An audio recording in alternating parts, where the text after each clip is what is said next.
पंतप्रधानांचा देशाला काटकसरीचं आवाहन हा उपदेश नसून नाकर्तेपणाचा पुरावा. मोदींच्या संदेशानंतर विरोधकांचे विखारी बाण. तर देशात पेट्रोल डिझेल गॅसचा पुरेसा साठा, केंद्राचं स्पष्टीकरण.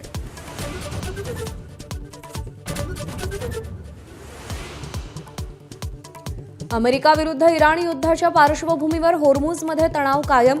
आंतरराष्ट्रीय बाजारात कच्च्या तेलाच्या किमतीचा भडका. कच्चं तेल $104 प्रति बॅरेलवर. पेट्रोल डिझेलचे दर वाढण्याची भीती.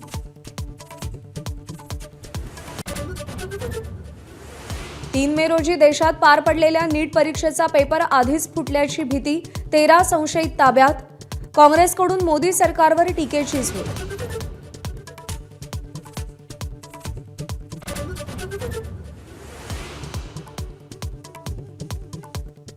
नाशिकच्या टीसीएसमध्ये पॉश कायद्याचं पूर्णपणे उल्लंघन. कॉर्पोरेट जिहाद प्रकरणी राष्ट्रीय महिला आयोगाच्या अहवालात ठपका. तर मास्टर माइंड निदा खानला आश्रय दिल्यानं एमआयएम नगरसेवक मतीन पटेल यांचं पद धोक्यात. संपूर्ण भारतात वहिनी म्हणून सुनेत्रा पवारांची ओळख निर्माण होईल. राष्ट्रवादी खासदार सुनील तटकरेंच्या वक्तव्यामुळे चर्चांना जोर. सुनेत्रांच्या इमेज बिल्डिंगसाठी पक्षातून प्रयत्न सुरू झाल्याची चर्चा. केंद्रातील सरकारी बाबूंच्या ढिसाळपणामुळे राज्यातील 27 ओबीसी जाती आरक्षणापासून वंचित. माझाच्या बातमीनंतर सरकारला जाग. थेट अमित शहांच्या दरबारी कैफियत मांडली जाणार.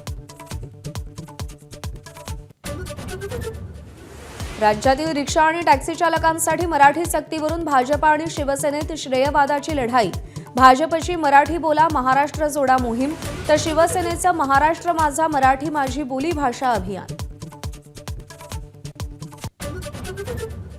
राज्यभरात पाणी कपातीचं संकट अधिक गडद. मुंबईमध्ये 15 मेपासून 10% पाणी कपात. तर पालघरच्या डहाणूमधल्या कातकरी पाड्यावरील भीषण वास्तव माझ्याकडून उघड. बोरवेलद्वारे पाणी पुरवठा करण्याचा निर्णय.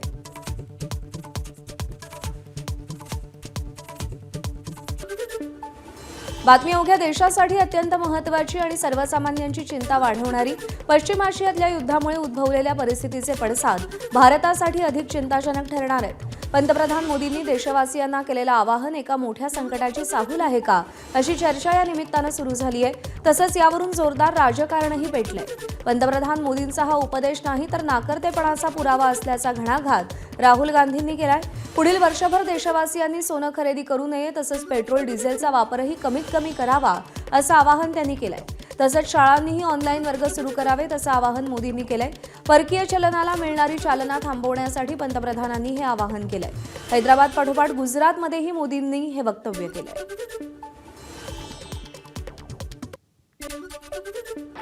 डिजिटल टेक्नोलॉजी ने अब इतना कुछ आसान बना दिया है। टेक्नोलॉजी की मदद भी हमारे लिए बहुत फायदेमंद होगी। ये जरूरी है कि सरकारी और प्राइवेट दोनों ही दफ्तरों में वर्चुअल मीटिंग्स और वर्क फ्रॉम होम को प्राथमिकता दी जाए। मैं कुछ स्कूलों से भी आग्रह करूंगा कि कुछ समय के लिए ऑनलाइन क्लासेस की व्यवस्था पर काम करें। मैं आज समाज के सभी भाई बहनों से, मैं आपके परिवार का सदस्य हूं इसलिए आग्रह से कहता हूं, और इसमें तो आपको आगे आकर के मेरी मदद करनी पड़ेगी।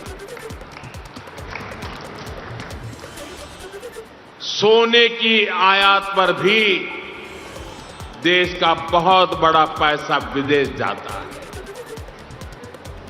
मैं आप सबसे, देशवासियों से आग्रह करूंगा कि जब तक हालात सामान्य न हो, हम सोने की खरीद को टालें।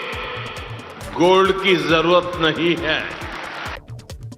हमारे गुजरात में तो वैसे भी एक से बढ़कर एक स्थान है, और मैं तो आप सब पाटीदार भाइयों को तो कहूंगा, आपको तो अब शादी स्टैच्यू ऑफ यूनिटी वहीं पर जाके करनी चाहिए। आपकी हर शादी में सरदार साहब खुद आशीर्वाद देने के लिए मौजूद रहेंगे, और वहीं पर आपने जैसे हरिद्वार ऋषिकेश में आप शांति के लिए जगह बना रहे हैं ना, वैसे ही आप स्टैच्यू ऑफ यूनिटी में शांति के लिए जगह बना दीजिए। दरम्यान देशात पेट्रोल डिझेल गॅसचा पुरेसा साठा असल्याचं राजनाथ सिंह यांनी स्पष्ट केलंय। भारताजवळ 60 दिवस पुरेल इतकं कच्च्या तेलाचा साठा आहे, तर 45 दिवस पुरेल इतका एलपीजीचा साठा असल्याची माहिती राजनाथ सिंह यांनी दिली। देशातील परकीय गंगाजळी मजबूत स्थितीत असल्याचीही त्यांनी माहिती दिली आहे। IGOMच्या बैठकीत राजनाथ सिंह यांनी ही माहिती दिली आहे।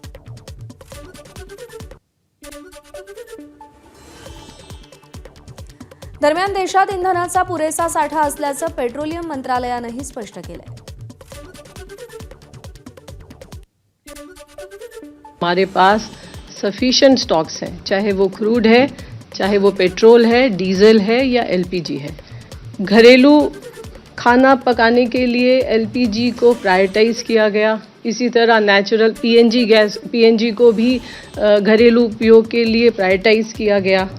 जो प्रधानमंत्री जी ने कहा वो उनकी दूरदर्शिता है, लेकिन इसके साथ साथ जैसा कि मैंने आपको कहा है कि हमारे पास पर्याप्त फ्यूल हर तरह का क्रूड, एलपीजी, पेट्रोल, डीजल उपलब्ध है, इसलिए पैनिक बाइंग की कोई आवश्यकता कहीं पर भी नहीं है। और इसके अलावा अभी भी पेट्रोल पंप पे जो प्राइस है पेट्रोल और डीजल का वो स्टेबल है। तर तिकडे मध्य पूर्वेत इराण आणि अमेरिकेमध्ये सध्या युद्धविराम असला तरीही होर्मुझमधल्या सामुद्रधुनीवरचा तणाव कायम आहे। यामुळे कच्च्या तेलाच्या किमतींमध्ये पुन्हा वाढ झाली आहे। जागतिक बाजारात कच्च्या तेलाच्या दरात सुमारे 3.30% वाढ नोंदवली गेली आहे। यामुळे कच्च्या तेलाचा दर $104 प्रति बॅरलच्या पुढे गेलाय। तसंच अमेरिकेतही कच्च्या तेलाच्या किमतींमध्ये वाढ दिसून आली असून तिथे जवळपास 3% वाढ झाली आहे। त्यामुळे अमेरिकेत कच्च्या तेलाचा दर $98 प्रति बॅरलच्या पुढे पोहोचलाय। तर पंतप्रधान मोदींच्या आवाहनानंतर भारतीय शेअर बाजारात मोठी पडझड दिसून आली। सेन्सेक्स तब्बल 1313 अंकांनी कोसळला, तर निफ्टीमध्ये 360 अंकांची घसरण दिसून आली। अमेरिका आणि इराण यांच्यातील शांतता करार यशस्वी न झाल्यानं पश्चिम आशियातील तणाव वाढलाय। त्यामुळे कच्च्या तेलाच्या किमतीत वाढ झाली असून त्याचा परिणाम जागतिक बाजारावरती दिसून येतोय। तसंच मोदींच्या आवाहनामुळे गुंतवणूकदारांमध्ये चिंता वाढल्याचंही दिसून येतंय। दरम्यान पंतप्रधानांनी देशाला काटकसरीचं आवाहन केल्यानंतर सोमनाथमध्ये मोदींचा भव्य रोड शो पार पडला आणि त्यानंतर त्यांनी सरदार वल्लभभाई पटेल यांच्या पुतळ्याला पुष्पांजली अर्पण करून अभिवादन केलं। सोमनाथ अमृत महोत्सवादरम्यान भारतीय वायुसेनेच्या सूर्यकिरण एरोबॅटिक्स टीमनं आकाशामध्ये थरारक हवाई कसरतीही सादर केल्या। पश्चिम आशियातील संकटाचा सामना करण्यासाठी बोलावण्यात आलेली मंत्रिगटाची बैठक 1.5 तास चालली। संरक्षण मंत्री राजनाथ सिंह यांच्या अध्यक्षतेखाली ही बैठक पार पडली। या बैठकीदरम्यान कच्च्या तेलाच्या वाढत्या किमतींमुळे भारतावर होणाऱ्या परिणामांचा आढावा घेण्यात आलाय। या व्यतिरिक्त एलपीजी, डिझेल, पेट्रोल आणि खतांचा पुरवठा अखंडितपणे सुरू राहण्यासंदर्भातही आढावा घेण्यात आलाय। कान्स फिल्म फेस्टिवलसाठी सांस्कृतिक कार्यमंत्री आणि विभागाचे अधिकारी जाणार नाहीत। पंतप्रधान नरेंद्र मोदींच्या आवाहनानंतर सांस्कृतिक कार्य विभागानं हा प्रतिसाद दिलाय। सोबतच सांस्कृतिक कार्यमंत्री आणि सचिवांकडूनही ईव्ही वाहनांचा वापर केला जाणार आहे। तसंच सांस्कृतिक कार्य विभागाच्या बैठका देखील ऑनलाईन घेतल्या जातील अशी घोषणा सांस्कृतिक कार्यमंत्री आशिष शेलार यांनी केली आहे। पंतप्रधान नरेंद्र मोदींनी भारतीयांना काटकसर करण्याचं आवाहन केल्यानंतर काँग्रेस नेते नाना पटोले यांनी त्यांनाच थेट आव्हान दिलंय। नाना पटोले यांनी मोदींना पत्र लिहून शासकीय दौऱ्यांमध्ये चार्टर्ड विमानांचा आणि मोठ्या वाहन ताफ्यांचा वापर टाळावा, परदेश दौरे कमी करावे, मेट्रोचा लाभ घ्यावा असं सुचवलंय। तसंच पंतप्रधानांनी स्वीडन, नॉर्वे, इटली या भविष्यातील विदेश दौऱ्यांसह तेलंगणा, बंगलोर, जामनगर दौऱ्यांनाही कात्री लावावी आणि स्वतःपासून आणि पक्षातल्या लोकप्रतिनिधींपासून या उपक्रमाची सुरुवात करावी असं आवाहन केलं। शुक्रवारी पुण्यामध्ये जिल्हा नियोजन समितीच्या बैठकीचं आयोजन करण्यात आलं। पुण्याच्या पालकमंत्री सुनेत्रा पवार यांच्या अध्यक्षतेखाली होणाऱ्या या बैठकीला राज्यसभेचे सदस्य या नात्यानं लोकप्रतिनिधी म्हणून शरद पवार उपस्थित राहणार आहेत। अजित पवारांच्या अपघाती निधनानंतर आणि मधल्या काळात रुग्णालयातील उपचारांमुळे शरद पवार सार्वजनिक कार्यक्रमांपासून दूर होते। मात्र मागच्या आठवड्यात शरद पवारांनी सातारामधील रयत शिक्षण संस्थेच्या बैठकीला उपस्थिती दर्शवली आणि त्यानंतर आता शरद पवार पुणे जिल्हा नियोजन समितीच्या बैठकीला उपस्थित राहणार असल्यानं शरद पवार पुन्हा एकदा सक्रिय होत असल्याचं मानलं जात आहे। उपमुख्यमंत्री सुनेत्रा पवार रायगड दौऱ्यावर आहेत. रोहा शहरामध्ये 16 कोटी 32 लाख रुपयांच्या विकास कामांचं भूमिपूजन सुनेत्रा पवारांच्या हस्ते झालं. कुंडलिका नदीवरील अनेक विकास कामांचंही त्यांनी भूमिपूजन केलं. रायगडच्या रोहा शहरात उपमुख्यमंत्री सुनेत्रा पवार यांचं आगमन होताच जेसीबीतून पुष्पवृष्टी करण्यात आली. राष्ट्रवादीच्या कार्यकर्त्यांनी सुनेत्रा पवारांचं जल्लोषात स्वागत केलं. सुनेत्रा पवारांची संपूर्ण भारतात वहिनी म्हणून ओळख निर्माण होईल असं भाकीत राष्ट्रवादीचे खासदार सुनील तटकरे यांनी केलंय. तर रायगडमधल्या कार्यक्रमात बोलत होते. उपमुख्यमंत्री सुनेत्रा पवार आज रायगडच्या दौऱ्यावर आहेत. विविध विकास कामांचं लोकार्पण सुनेत्रा पवारांच्या हस्ते करण्यात आलं. दरम्यान या कार्यक्रमावेळी बोलताना त्यांनी हे वक्तव्य केलंय.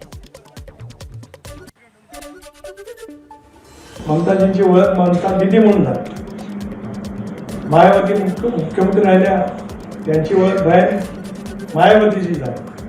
जयललिता तामिळनाडूच्या मुख्यमंत्री झाल्या त्यांची ओळख अम्मा म्हणून त्या ठिकाणी झाली. महाराष्ट्रामध्ये सुद्धा प्रतिभाताईंपासून सगळ्यांनी आपापल्या पद्धतीने महाराष्ट्रामध्ये नेतृत्व त्या ठिकाणी निर्माण केलं.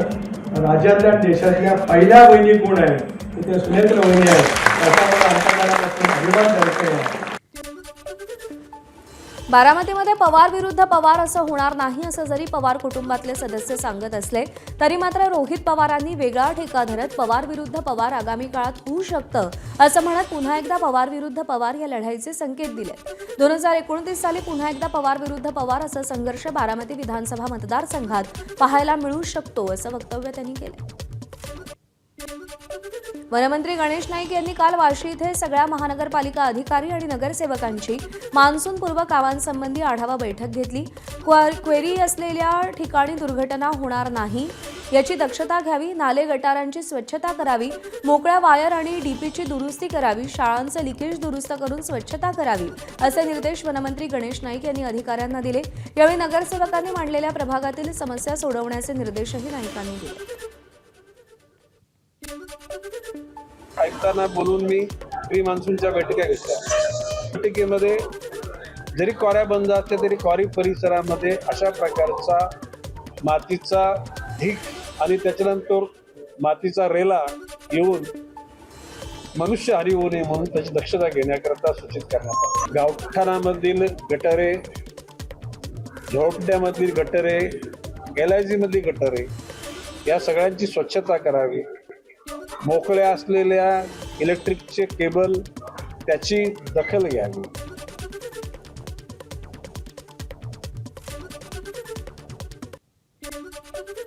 अमरनाथच्या राजकारणात मोठी घडामोड घडली आहे. शिंदेंच्या शिवसेनेकडून भाजपकडे युतीचा प्रस्ताव मांडला गेलाय. शहर विकासासाठी मतभेद विसरून एकत्र येण्याचं आवाहन माजी नगराध्यक्ष सुनील चौधरी यांनी केलेलं आहे.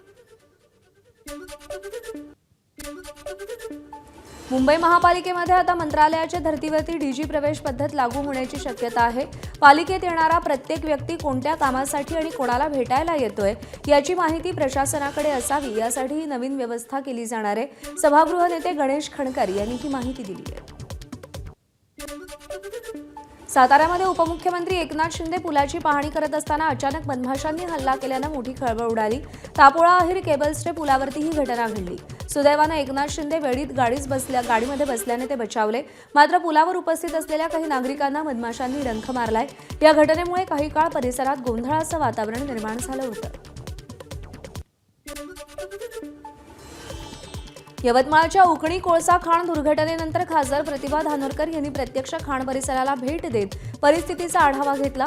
त्यांनी कोळसा खाण प्रशासनाला जाब विचारत भविष्यात अशा घटना टाळण्यासाठी कठोर उपाययोजना करण्याच्या सूचना दिल्या.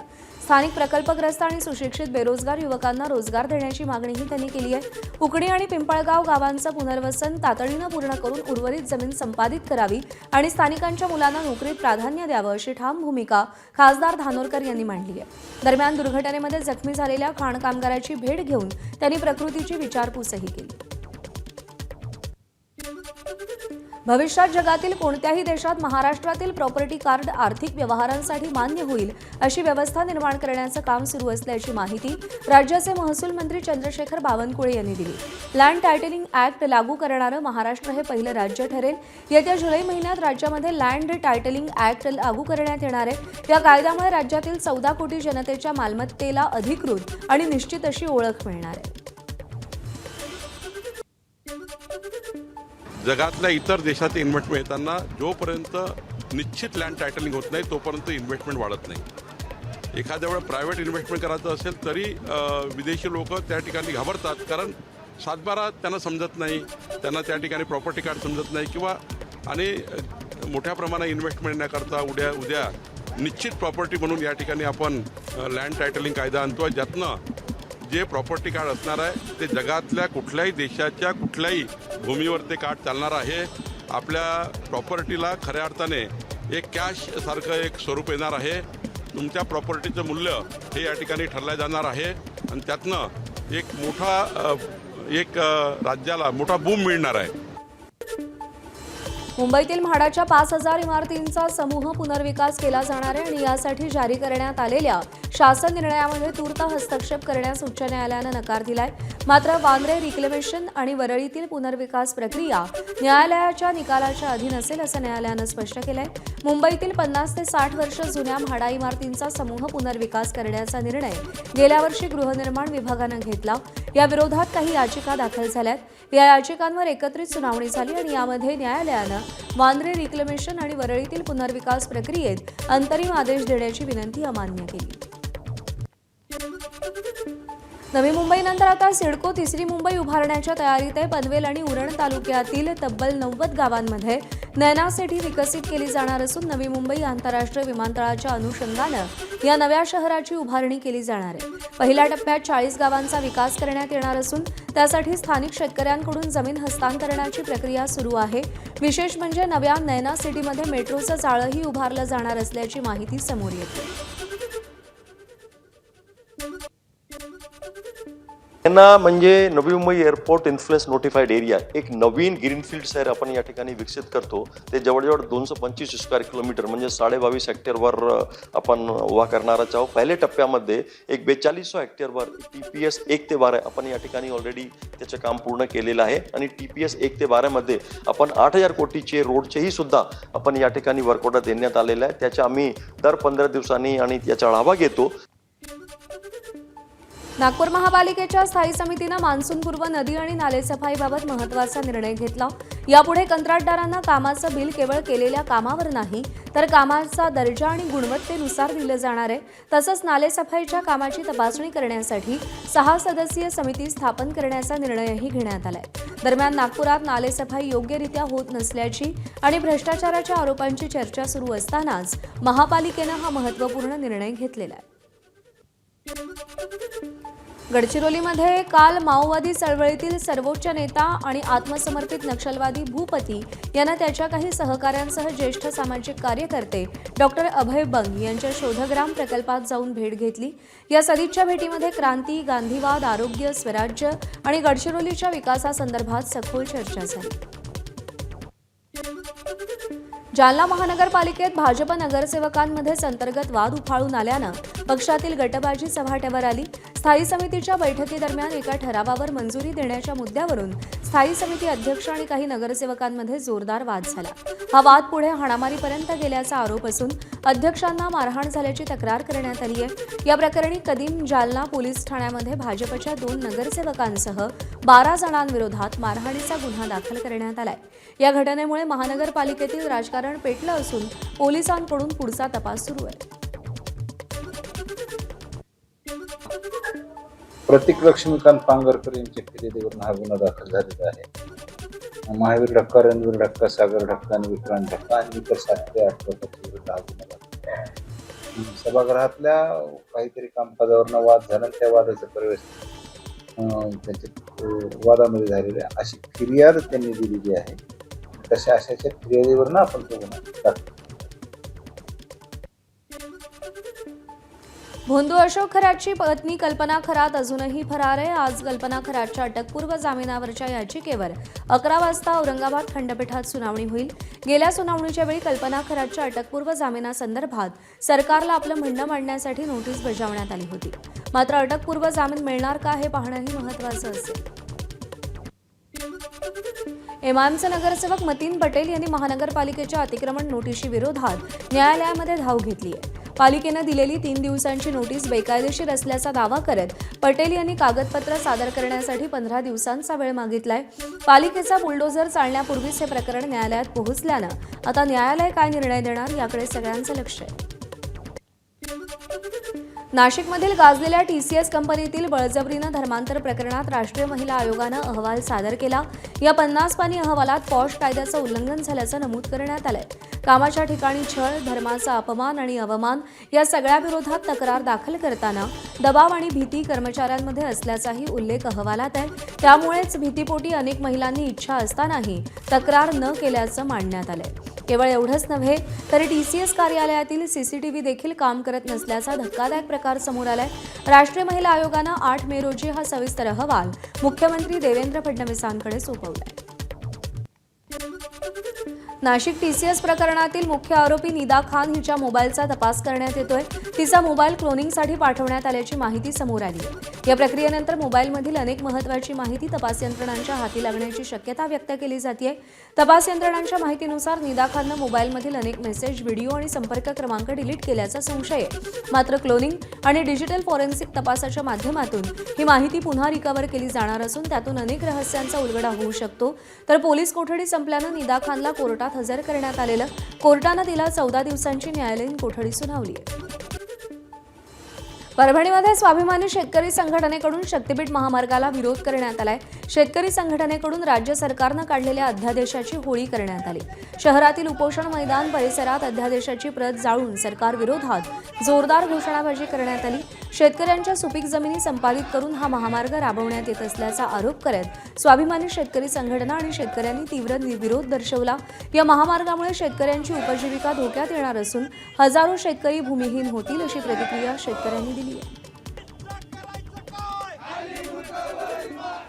शेतकरी 1 इंच सुद्धा जमीन या महामार्गाला देणार नाही.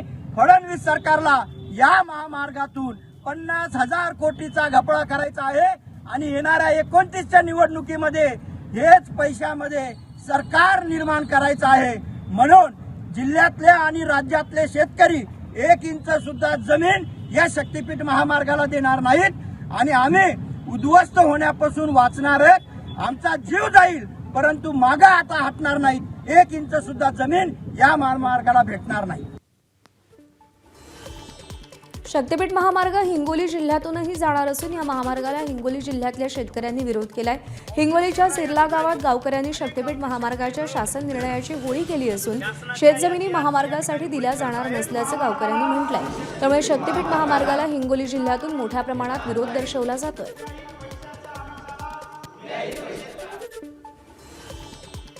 अनुसूचित जातीचं उपवर्गीकरण तात्काळ थांबावं या प्रमुख मागणींसाठी बीडमध्ये आंबेडकरी समाज एकवटला. छत्रपती शिवाजी महाराज चौकातून जिल्हाधिकारी कार्यालयावर मोर्चा काढण्यात आला.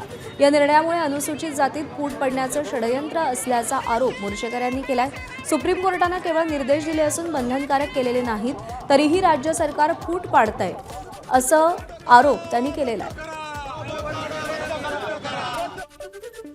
सांगलीच्या आटपाडी तालुक्यातील देशमुखवाडी परिसरातील माण नदीपात्रामध्ये सुरू असलेल्या अवैध वाळू उत्खननाविरोधात महसूल प्रशासनानं धडक कारवाई केली.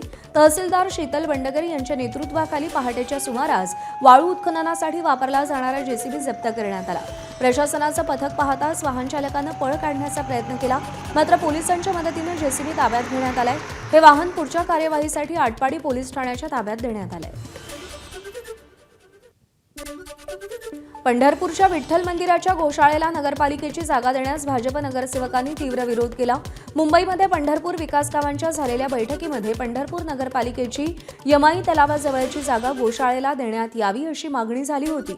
मात्र यानंतर पालिकेतील भाजप नगरसेवकांनी जिल्हाधिकाऱ्यांना भेटून गोशाळेला जागा देण्यास विरोध केलाय.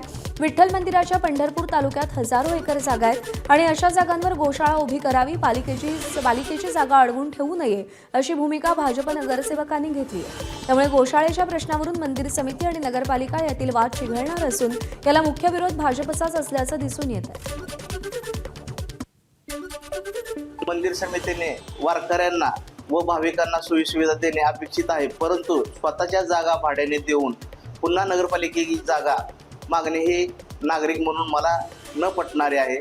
नगरपालिकेची पहिली दिलेली जागा नगरपालिकेस परत करावी व या जागेत वारकऱ्यांसाठी पर्यटन केंद्र उभा करावे. परत जागा देते तुम्ही गोशाला, तुम्ही लाखो रुपये कोट्यवधी रुपये त्या गोशाळेच्या नावावर गमवणं, तुमच्या हजारो एकर जमीन असताना नगरपालिकेची माहिती तलावी जागा तुम्ही मागताय आणि प्रत्येकाने असं मागून जर त्या तलावाचं भर टाकून जर पुढे घेतलं तर ते तलावाचं अस्तित्व राहणार नाही. त्याच्यामुळं पंढरपूरकर आणि नगरसेवकांनी मोठं आंदोलन उभं करीन ह्या बाबतीत. जागा देण्याला आमचा तीव्र विरोध आहे. नागपुरात कालपासून राष्ट्रीय स्वयंसेवक संघाचा कार्यकर्ता विकास वर्ग द्वितीय सुरू होतोय. रेशीमबाग येथील डॉक्टर हेडगेवार स्मृती मंदिर परिसरात होणारा हा वर्ग स्वयंसेवकांच्या प्रशिक्षण प्रणालीतील महत्त्वपूर्ण टप्पा मानला जातो. 25 दिवस चालणाऱ्या या वर्गासाठी देशभरातून स्वयंसेवक दाखल झाले असून महर्षी व्यास सभागृहामध्ये आज उद्घाटन होणार आहे. 1927 पासून सुरू असलेल्या या वर्गाला 2024 मध्ये संघ शिक्षा वर्गाऐवजी कार्यकर्ता विकास वर्ग असं नाव देण्यात आलंय. यंदा 40 वर्षांपेक्षा जास्त वय असलेल्या स्वयंसेवकांसाठी विशेष वर्गाचं वेगळं आयोजन करण्यात आलेलं आहे. शासकीय कर्मचाऱ्यांसाठी आनंदाची बातमी. कर्मचाऱ्यांच्या महागाई भत्त्यामध्ये 2% वाढ करण्यात आली. आता 58% महागाई भत्ता 60% होणार आहे. 1 जानेवारी 2026 पासून कर्मचाऱ्यांना 60% महागाई भत्ता मिळणार आहे. बातमी नीटच्या परीक्षेसंदर्भातील 3 मे रोजी देशभरात झालेल्या नीट परीक्षेचा पेपर आधीच फुटल्याची शक्यता व्यक्त केली जाते आणि यामुळे देशभरात मोठी खळबळ उडाली आहे. राजस्थानमध्ये अनेक विद्यार्थ्यांकडे हस्तलिखित प्रश्नपत्रिका आढळून आल्यानं त्यातील अनेक प्रश्न प्रत्यक्ष परीक्षेतील प्रश्नांशी जुळत असल्याचा दावा करण्यात आलाय. या प्रकरणी 13 जणांना ताब्यात घेण्यात आले. तपासादरम्यान धक्कादायक बाब समोर आली असून 720 गुणांच्या परीक्षेतील तब्बल 600 गुणांचे प्रश्न परीक्षेच्या 2 दिवस आधीच काही विद्यार्थ्यांपर्यंत पोहोचल्याचा संशय व्यक्त करण्यात आलाय. यामध्ये सीकरमधील एका कोचिंग इन्स्टिट्यूटशी संबंधित करिअर काउन्सिलरचाही समावेश असल्याची माहिती समोर आली आहे. दरम्यान या प्रकरणामुळे काँग्रेसनं केंद्र सरकारवर जोरदार हल्लाबोल केला. राज्यात उन्हाचा तडाखा चांगलाच वाढला. अनेक भागांमध्ये तापमान 40शी पार गेलं असून हवामान विभागानं पुढील काही दिवस उष्णतेची लाट कायम राहण्याचा इशारा दिलाय. अशातच नंदुरबार जिल्ह्यातही तापमानाचा पारा 44.5 अंशांवर जाऊन पोहोचलाय. गेल्या 2 दिवसांपासून तापमानात लक्षणीय बदल झाल्यामुळे नागरिक उकाड्यानं त्रस्त आहेत.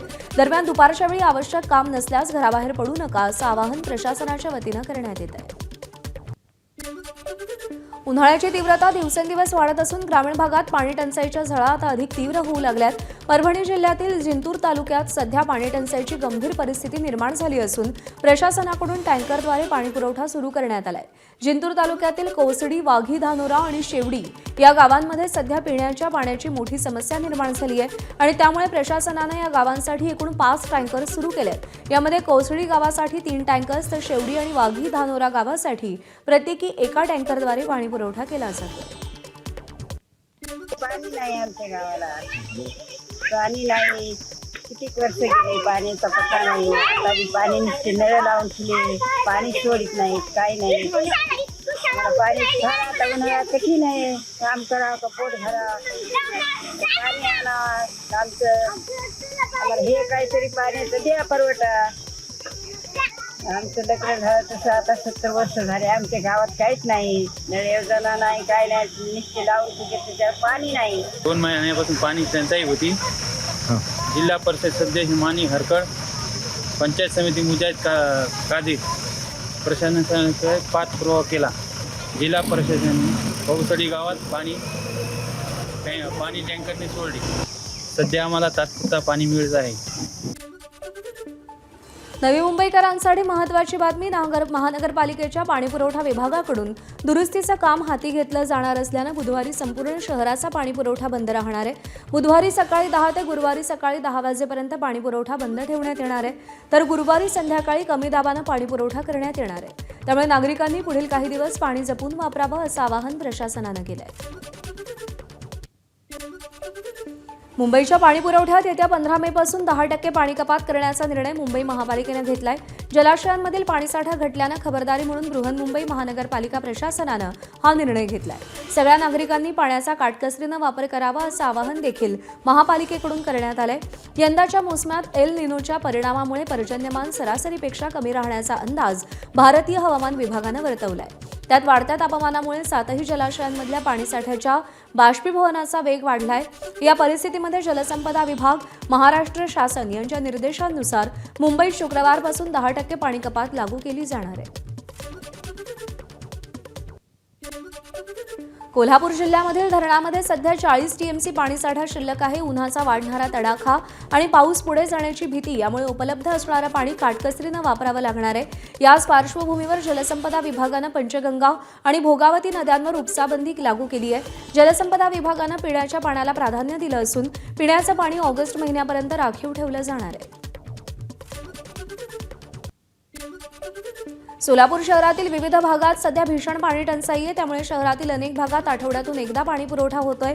याच मुद्द्यावर आज ठाकरेंच्या शिवसेनेच्या कार्यकर्त्यांनी सोलापुरात आंदोलन केलंय. महापालिका मुख्यालयात एकत्र येत त्यांनी जोरदार घोषणाबाजी आणि निदर्शनं केलेली आहेत. पुण्याच्या पुरंदर तालुक्यातल्या सासवडमध्ये पाण्याच्या तीव्र टंचाईविरोधात शिवसेनेच्या वतीनं भव्य जनआक्रोश हंडा मोर्चा काढण्यात आला. गेल्या अनेक वर्षांपासून सासवडकरांना पाणी टंचाईचा त्रास सहन करावा लागत असून नागरिकांनी प्रशासनाच्या निष्क्रियतेवरती संताप व्यक्त केला. 27 वर्ष जुनी पाणी पुरवठा योजना अपुरी ठरत असल्यानं वारंवार गळती, तांत्रिक बिघाड आणि विस्कळीत पुरवठ्यामुळे अनेक भागांमध्ये 5 ते 6 दिवस पाणी मिळत नाही अशी तक्रार नागरिकांनी केली. दरम्यान 143 कोटींची योजना तातडीनं सुरू करा अशी मागणी आता आंदोलकांच्या वतीनं केली जाते. त्यामुळे सासवडच्या पाणी प्रश्नाकडे प्रशासन आता तरी लक्ष देणार का याकडे सगळ्यांचं लक्ष लागलंय.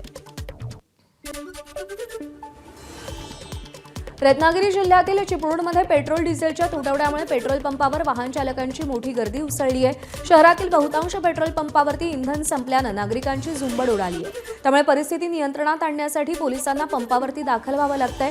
वाढत्या मागणीमुळे दुचाकींना 200 तर कार चालकांना 500 रुपयांपर्यंतच पेट्रोल दिलं जात आहे. त्यामुळे दूरवर जाणाऱ्या वाहन चालकांना मोठ्या त्रासाला सामोरं जावं लागतंय. नवी मुंबईच्या कामोठे परिसरात कंत्राटदाराच्या निष्काळजीपणामुळे तब्बल 12 तास वीज पुरवठा खंडित झाला होता. रस्ता खोदकाम करताना जेसीबीनं महावितरणची मुख्य केबल तोडल्यानं हजारो नागरिकांना अंधारात राहावं लागलं. विशेष म्हणजे कंत्राटदारानं ही बाब लपवण्याचा प्रयत्न केल्यानं दुरुस्तीला अधिक विलंब झाला. या प्रकारामुळे नागरिक संताप व्यक्त करत असून निष्काळजी कंत्राटदारावर कारवाईची मागणी केली जाते. विरारच्या खानिवडे भागामध्ये सूर्या धरणाची मुख्य पाईपलाईन फुटल्यानं लाखो लिटर पाणी वाया गेलंय. रात्री 10च्या सुमारास घडलेल्या या घटनेमध्ये पाण्याचे फवारे 30 ते 40 फूट उंच उडताना दिसले. एकीकडे वसई विरारमध्ये भीषण पाणी टंचाई असताना दुसरीकडे प्रशासनाच्या निष्काळजीपणामुळे पाण्याचा असा अपव्यय होत असल्यानं नागरिकांमधून तीव्र संताप व्यक्त केला जातोय. यवतमाळच्या झरी तालुक्यातील नाफेड केंद्रावर वजन काट्यात फेरफार करून शेतकऱ्यांची लूट होत असल्याचा धक्कादायक प्रकार समोर आलाय. प्रति क्विंटलला तब्बल 2 किलो 800 ग्रॅम माल कमी भरत असल्यानं एका शेतकऱ्यानं उघडकीस आणलं. या तक्रारीनंतर प्रशासनानं तात्काळ कारवाई करत तराजू काटे सील केले असून आता दोषींवर काय कारवाई होणार याकडे सगळ्यांचं लक्ष लागलंय. गोंदिया जिल्हा परिषदेत लाचखोर लिपिकाला 45 हजारांची लाच घेताना रंगेहात अटक करण्यात आली. निवृत्तीची कागदपत्र तयार करणं आणि लाखांची रिकव्हरी वाचवून देण्याच्या नावाखाली कनिष्ठ लिपिक संदेश सांभरे यानं 50 हजारांची मागणी केली होती. लाचलुचपत प्रतिबंधक विभागानं सापळा रचून ही कारवाई केली असून या घटनेमुळे जिल्हा परिषद वर्तुळात मोठी खळबळ उडाली आहे. परळीतील सहदेव सातभाई मारहाण प्रकरणातील मुख्य आरोपी राजेश उर्फ धनराज फड अखेर पोलिसांच्या जाळ्यात अडकलाय. मकोका अंतर्गत कारवाई झाल्यापासून फरार असलेल्या फड याला परळी ग्रामीण पोलिसांनी जिरेवाडी बायपासवरून ताब्यात घेतलंय. अनेक महिन्यांपासून पोलीस त्याचा पाठलाग करत होते. अखेर काल त्याला बेड्या ठोकण्यात आलेल्या आहेत. अकोल्यातील 70 लाखांच्या धाडसी दरोड्याचा छडा लावण्यात पोलिसांना यश आलंय. आदर्श कॉलनीतील ज्वेलर्सवरती दिवसा ढवळ्या पडलेल्या दरोड्यातील मुख्य आरोपीला भुसावळमधून अटक करण्यात आली आहे. तब्बल 500 सीसीटीव्ही फुटेजची तपासणी आणि 8 पोलीस पथकांच्या मदतीनं आरोपी रतनसिंग बावरा याला वेड्या ठोकल्या असून त्याच्याकडून 25 लाखांचा मुद्देमाल आणि बंदूक जप्त करण्यात आली आहे. आसाममधील नवनिर्वाचित सरकारचा शपथविधी होणार. हिमंता बिस्वा शर्मा आज सकाळी 11:40 मुख्यमंत्री पदाची शपथ घेणार. गुवाहाटीच्या खानापारा इथे शपथविधी होणार असून पंतप्रधान नरेंद्र मोदी, केंद्रीय गृहमंत्री अमित शाह, संरक्षण मंत्री राजनाथ सिंग, भाजप अध्यक्ष नितीन नवीन यांच्यासह देशभरातील भाजपचे मुख्यमंत्री शपथविधीला उपस्थित असतील. महाराष्ट्राचे मुख्यमंत्री देवेंद्र फडणवीस आणि उपमुख्यमंत्री एकनाथ शिंदे, उपमुख्यमंत्री सुनेत्रा पवार शपथविधीला उपस्थित असतील. देवेंद्र फडणवीसांकडून आसामच्या दिब्रुगड आणि जोरहाटमध्ये प्रचार केला गेला होता. या दोन्ही ठिकाणी भाजपनं बाजी मारली आहे. मुख्यमंत्री देवेंद्र फडणवीस आसामच्या दौऱ्यावर आहेत. आज हिमंता बिस्वा शर्मा यांचा मुख्यमंत्रीपदाचा शपथविधी पार पडणार आहे आणि त्याआधी फडणवीसांनी काल गुवाहाटीमध्ये कामाख्या देवीचं दर्शन घेतलं. यावेळी महाराष्ट्रातील विविध भागातून आसाममध्ये आलेल्या भाविकांनी फडणवीसांसोबत संवाद साधला आणि फोटोही काढले. पंजाब विधानसभा निवडणुकीआधी आम आदमी पक्षाला मोठा धक्का बसलाय. पंजाबचे मुख्यमंत्री भगवंत मान यांचे भाऊ ज्ञान सिंग मान यांनी भाजपमध्ये प्रवेश केलाय. हरियाणाचे मुख्यमंत्री नायब सिंग सैनी आणि पंजाबचे भाजप प्रदेशाध्यक्षांच्या उपस्थितीत ज्ञान सिंग मान यांनी भाजपत प्रवेश केलाय. एबीपी माझा, उघडा डोळे बघा नीट.